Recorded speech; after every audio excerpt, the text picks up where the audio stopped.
এরই মধ্যে যন্তর মন্তরের সামনে আবার নতুন করে উত্তেজনা তৈরি হয়েছে, সেই ছবি আপনাদের সামনে আমরা রাখছি। গতকাল আপনারা জানেন যে ফের পুলিশের সঙ্গে বিক্ষোভকারীদের খণ্ডযুদ্ধের মতন পরিস্থিতি তৈরি হয়েছিল। আজকে যন্তর মন্তরে নতুন করে দেখতে পাচ্ছেন পরিস্থিতি উত্তপ্ত হচ্ছে, জমায়েত নতুন করে তৈরি হচ্ছে যন্তর মন্তরের সামনে।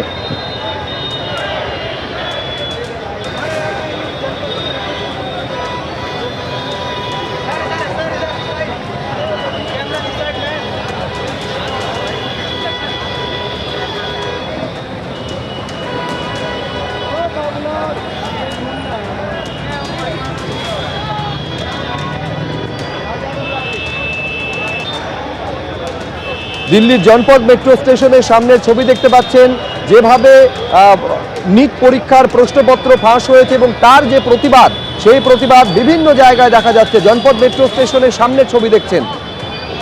এরই মধ্যে কেন্দ্রের তরফে প্রতিশ্রুতি দেওয়া হয়েছে এই নিট পেপার লিক ঘটনায় যারা দোষী তাদের তদন্ত ফাস্ট ট্র্যাক কোর্ট গঠন করে করা হবে, এই আশ্বাস কেন্দ্রের তরফে দেওয়া হয়েছে। খোদ দেশের প্রধানমন্ত্রী সোশ্যাল মিডিয়া হ্যান্ডেলে এই কথা লিখেছেন। তিনি লিখছেন, কোনো কিছুই আমাদের যুব সম্প্রদায়ের কল্যাণ আর ভবিষ্যতের থেকে গুরুত্বপূর্ণ নয়। প্রশ্ন ফাঁসের তদন্তে আমরা ফাস্ট ট্র্যাক কোর্ট গড়ে অপরাধীদের দ্রুত শাস্তি নিশ্চিত করতে চাইছি। যারা আমাদের যুব সম্প্রদায়ের ভবিষ্যৎ নষ্ট করতে চায় তাদের ছাড়া হবে না।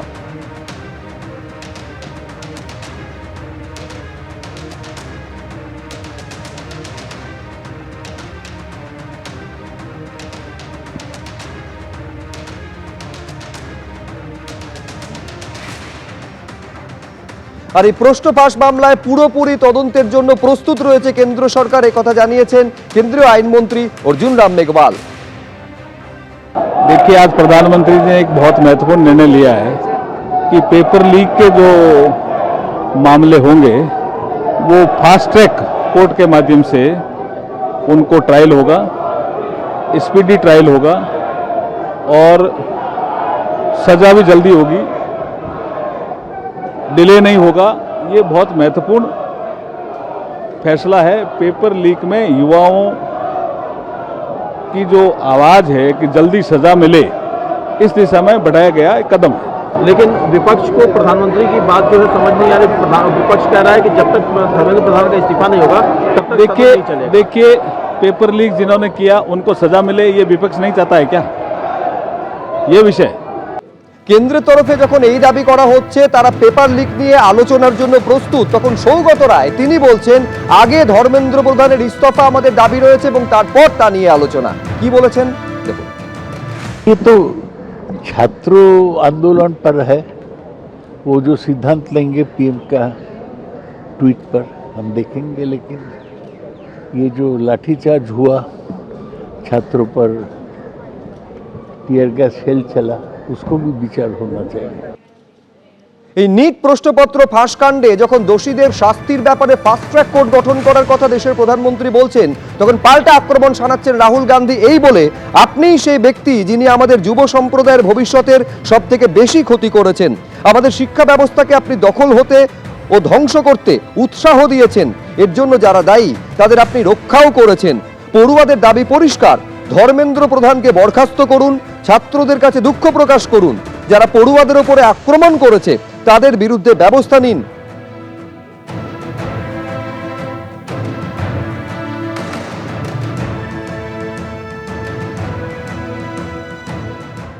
नेता हैं, नेतृत्व दिखाने का समय आ गया है। नेतृत्व दिखाएं।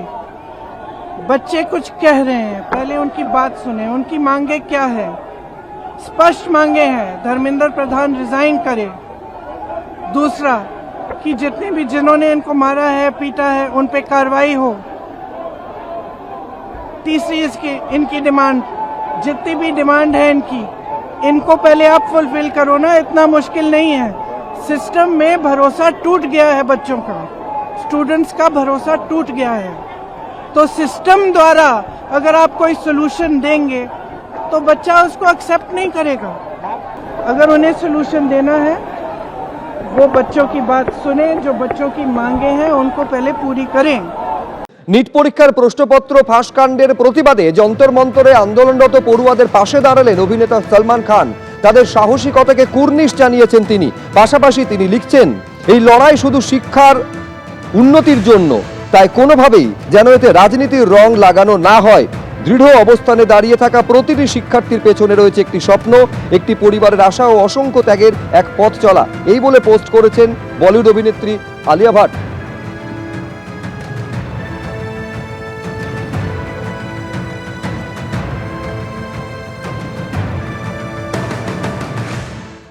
এবিপি আনন্দ, এগিয়ে থাকে, এগিয়ে রাখে।